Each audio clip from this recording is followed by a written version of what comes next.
तो सहिया लोग धरने पर बैठे हैं, पारा शिक्षक धरने पर बैठ के लाठियां खा रहे हैं, सहायक पुलिसकर्मी धरने पर बैठे हैं, रैयत माइंस के एरिया में कोलियरी में धरने पर बैठे हैं। तो इस राज्य के जो नीति नियम बने हैं आखिर वो किनके लिए बने हैं? जब ये नीति नियम हमें लाभ ही नहीं मिल रहे हैं तो इसीलिए सबसे पहले नीति नियम की बात होनी चाहिए। और इस राज्य की जनता को भी आह्वान देना चाहेंगे कि आगामी विधानसभा के चुनाव में जो इनके नीति नियम की बात ना करे, ऐसे लोगों को चुनने की आवश्यकता ना करे।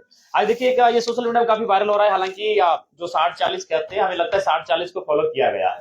और भारत का कॉन्स्टिट्यूशन भी कहता है कि आप ओपन रखना होगा कि कुछ लोग आप पूरे देश से आमंत्रित होंगे।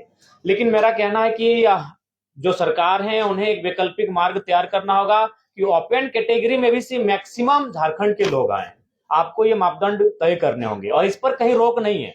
उदाहरण के लिए कुछ वर्ष पहले हमारे कुछ साथी अरुणाचल प्रदेश में एक बैंक का फॉर्म भरे थे, लेकिन उस बैंक में ये शर्त थी कि आपको उसका डॉक्यूमेंट जमा करने के लिए ऑफलाइन जाना होगा अरुणाचल प्रदेश। ना आप अरुणाचल प्रदेश जा सकते हैं, ना उस बैंक की फॉर्म को भर सकते हैं। तो ठीक उसी प्रकार हमारी सरकार जो भी चुनकर आती है उनको इस बात को एक तय करना होगा कि आप किस प्रकार से एक रास्ता तैयार करते हैं कि यहाँ के नौजवानों को बेहतर अवसर मिले। हम आज 2 चिट्ठी लेकर आए हैं क्योंकि आज इस राज्य को जानना होगा इन 2 चिट्ठियों का अर्थ को। एक चिट्ठी है, इस चिट्ठी को भी हम पढ़ते हैं। ये चिट्ठी आपका नगर विकास एवं आवास विभाग, जो कि आपका जेपीएससी है। इसमें जिनको नौकरियां दी गई हैं उनका नाम है अन्वेषा अदिति, वसुधा शर्मा, पल्लवी तिवारी, और ये झारखंड की हैं, राहुल गांगुली। ये कोई हरियाणा के हैं, कोई राजस्थान के हैं, कोई गुजरात के हैं, कोई महाराष्ट्र के। और एक चिट्ठी हम लेके आए हैं क्योंकि इस चिट्ठी को राज्य को देखना होगा। और एक चिट्ठी है, इस चिट्ठी में नाम है मूर्ति देवी बिशुनगढ़ मुंबई। इस चिट्ठी में अगला नाम है कपिल देव महतो, रोहित साव, गोविंद मरांडी, ललित महतो, जीवन लाल साव। ये पिछले 6 महीना के हमारे प्रवासी मजदूरों की डेड बॉडी जो झारखंड आई। एक चिट्ठी हमारी साथ में है। ये चिट्ठी जिनमें 28 लोगों का नाम है, जिनमें 18 लोग हमारी नौकरियों को लूट के लेके जा रहे हैं और सरकार तमाशा देख रही है, बेचने का काम कर रही है। और इसी चिट्ठी में 16 लोगों का नाम है। ये प्रवासी मजदूरों की मौत का लिस्ट है। ये इसलिए झारखंड राज्य नहीं बना था। ये पीड़ादायक, हमें आप बार बार बाहरी भीतरी की बात करते हैं, ऐसी पीड़ादायक तस्वीर किसी राज्य की नहीं है।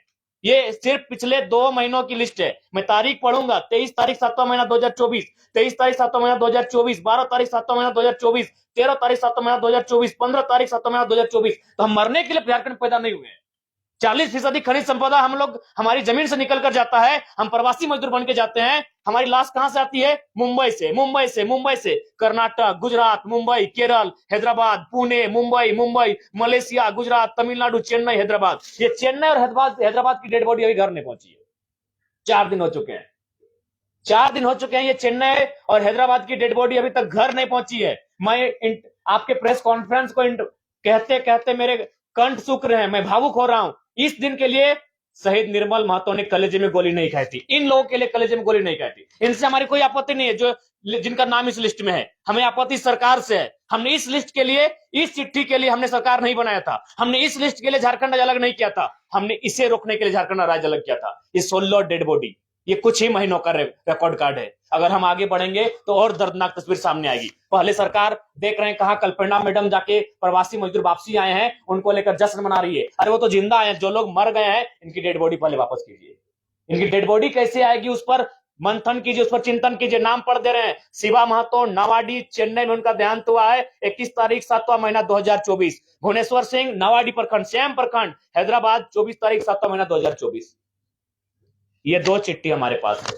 अब ये 2 चिट्ठी देखकर राजवासी तय करेंगे कि कब तक आखिर हमारे भोले वाले राजवासी इनके झांसों में ठगे जाएंगे। एक चिट्ठी जिनमें 28 नौकरियों का जिक्र है, ठीक है, 60-40 अनुपालन हुआ है, ठीक है, ये बी ग्रेड की नौकरियां हैं। लेकिन आप जो ओपन टू ऑल है उसमें आपको कुछ रास्ते तैयार करने होंगे। जैसे गुजरात और उड़ीसा में हमारे कई साथी जब इंटरव्यू के लिए गए, उनको गुजराती और उड़िया भाषा में इंटरव्यू का पेपर दिया गया, उस भाषा में उनको इंटरव्यू का लेटर दिया गया। तो ये राज्य सरकार को सोचना होगा कि आप इस चिट्ठी को कैसे इस चिट्ठी को और इस चिट्ठी को कैसे आप सुधार करते हैं। ये नहीं होगा। इस चिट्ठी के लिए, इस पेपर के लिए हमने झारखंड राज्य अलग नहीं किया था। हमने इस पेपर को समाधान करने के लिए झारखंड राज्य अलग किया था कि 40% खनिज संपदा देने वाला राज्य आज 2 महीनों में 16 प्रवासी मजदूर, उनका मृतक शरीर इस वतन में, इस प्रांत में वापस आता है। यह दुर्भाग्य का विषय है। तो इसलिए आज के हमारे प्रेस कॉन्फ्रेंस का उद्देश्य स्पष्ट है कि जो विधानसभा का सत्र जाएगा, 81 के 81 विधायकों को यही संदेश होगा कि आप कैसे यहाँ के नियोजन में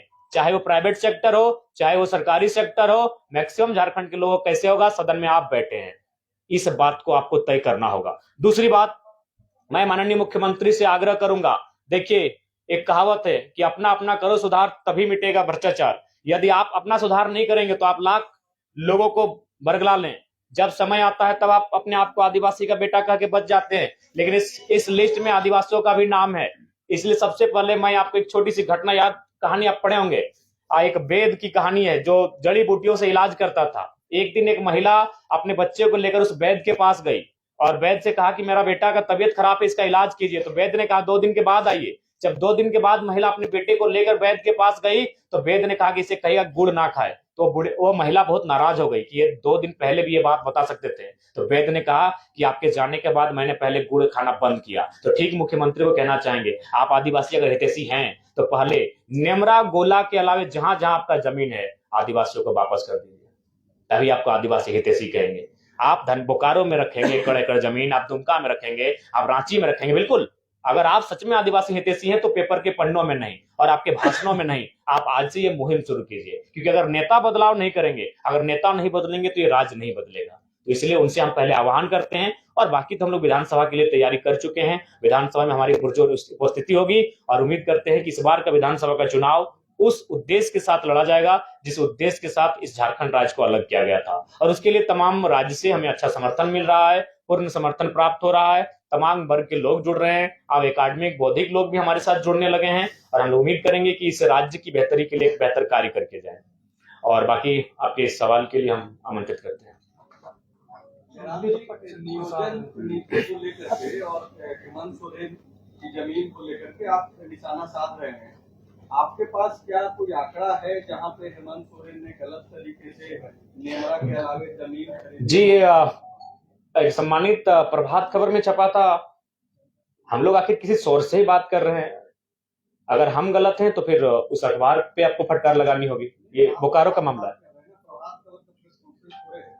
आपके पास कोई? जी, हमारे पास तमाम सबूत हैं। उसके लिए आप हमारे साथ चलिए, स्टिंग ऑपरेशन के साथ आपके साथ हम लोग खड़े रहेंगे। नियोजन नीति को लेकर के एक बातचीत सदन में हेमंत सोरेन ने कही थी मुख्यमंत्री रहते हुए कि भले ही 60-40 का ये चल रहा है, लेकिन प्रयास रहेगा कि 80% जो लोग हैं वो झारखंडी लोगों। तो कैसे करेंगे आप? वही मैं आपसे जी, उसके लिए हम लोग सुझाव देना चाहेंगे कि जिस प्रकार से BC1 BC2 को आपने कैटेगराइज किया है, सेंट्रल लिस्ट में OBC है और जब वो राज्य में आता है तो BC1